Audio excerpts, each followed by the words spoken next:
Hey guys, how you doing? Welcome to my July 2010 pickups.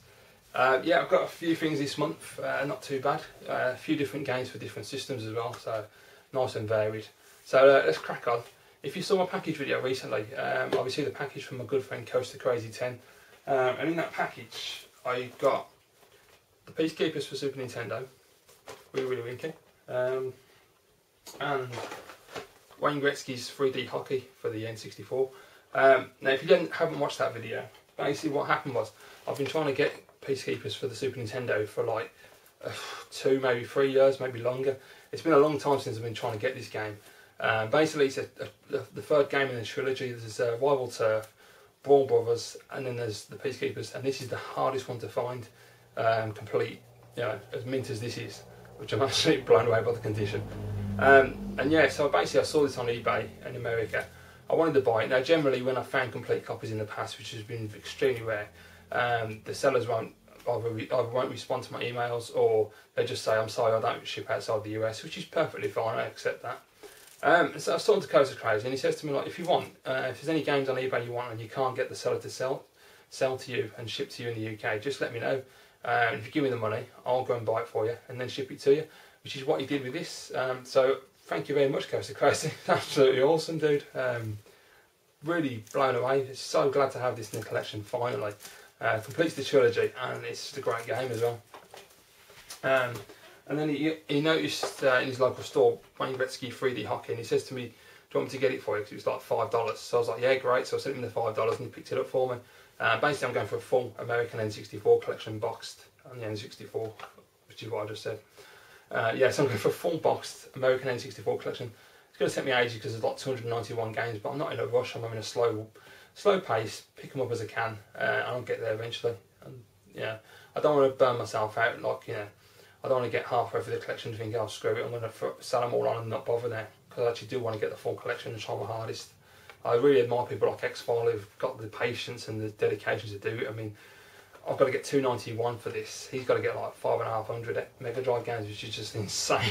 I don't know how he does it, I really don't. I'd go mad if I had to keep buying all those games all the time. And no one would buy for different systems as well, because you would get bored. But yeah, anyway, that's a side note. So thank you very much, Coaster Crazy, mate. Really appreciate you doing that for me, dude.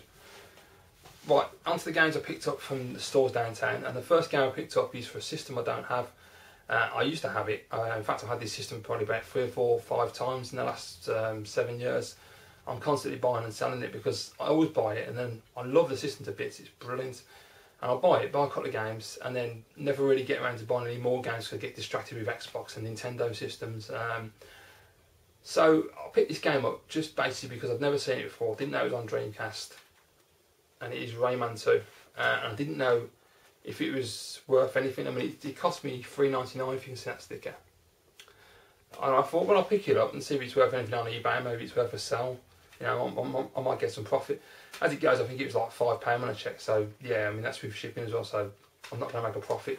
On the hinges, which is excellent. It's in really, really nice condition. The case is pretty much, in fact, it's got like a very small amount of tiny scratches down the bottom. They're only surface, they're not deep. So very happy with that.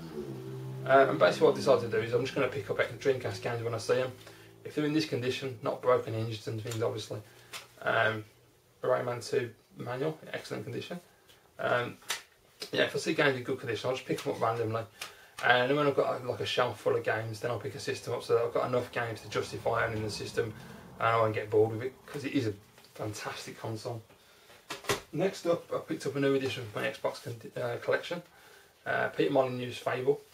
Yes, it's it's a role-playing game, and yes, I probably will never play it properly, but I'm willing to give it a try, and it is one for the collection. I mean, it's just one of the must-have titles for the Xbox, especially if you're collecting for the system. And if you can see, the condition is fantastic. I mean, the case has got no scratches on it. Usually, when I buy second-hand games, the plastic case is all scratched up and damaged. This is what I'm going to get back eventually and buy a ton of cases and just replace them all.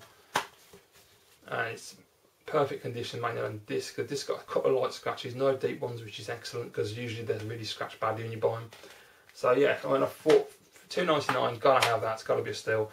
And I was right, eBay, the cheapest one I found at the time when I bought this, was £6 including shipping, so very happy to find that. Next up, I bought a load of games from a guy on eBay. He had a load of N64 games, American N64 games boxed, UK seller. Now the photos look really good. When the games arrived, they weren't in as good condition as the photos, but he's a really helpful, really friendly seller.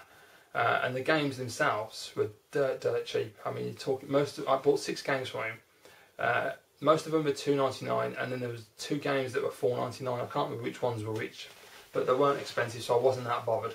And they're only sports titles, so not really that fussed about the condition. I am probably, when I've got all 291 games, going to go back and replace these and get better copies, because they won't cost that much to replace, hopefully. First one is All-Star Baseball 99. Yep. You probably can't see how bad the condition is on the camera, to be honest, but it's got stickers, it's got, if you hold it to the light, you can see all the crease into the box, the edge wear, I mean, it is battered. It is complete. There's a manual, which is actually not in that bad condition. The manual's probably the best condition of all. And the cart and the tray. The cart's alright, it's not too bad. I don't think it's got any stickers, is it? No. Yeah, the cart's in pretty decent shape as well. So the cart and manual are in good condition. That's what matters. I mean, you know, the box is really like just for presentation when it's sitting on the shelf. But I mean, yeah, I would rather have a better condition box.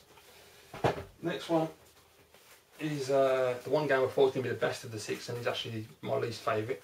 F1 World Grand Prix, in the plastic still, for you really winky. Unfortunately, where it's been opened, it's got the usual Nintendo thing where people don't take care of the games, and it's got a big dirty crease there, it's all bent in, which is, if you're not delicate with Nintendo box games, they tend to just crease in the middle quite easily. There's a manual.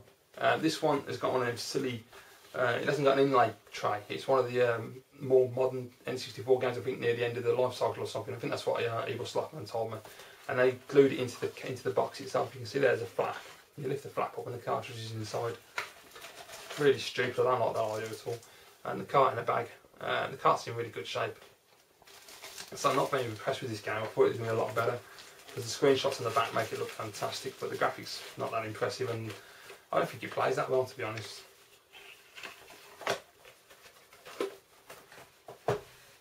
Okay, next up we have FIFA 98 Road to World Cup. I really like this game, it's great. I had the FIFA games back on the PlayStation 1, so they were like 32-bit, and this is obviously 64, so it's double the power. Yeah, it plays really well. The graphics look a lot, very outdated now, obviously, but I mean, it still plays really well. I mean, I was quite impressed with the controls and everything. The analog stick works a treat for passing. There's the cart and the tray.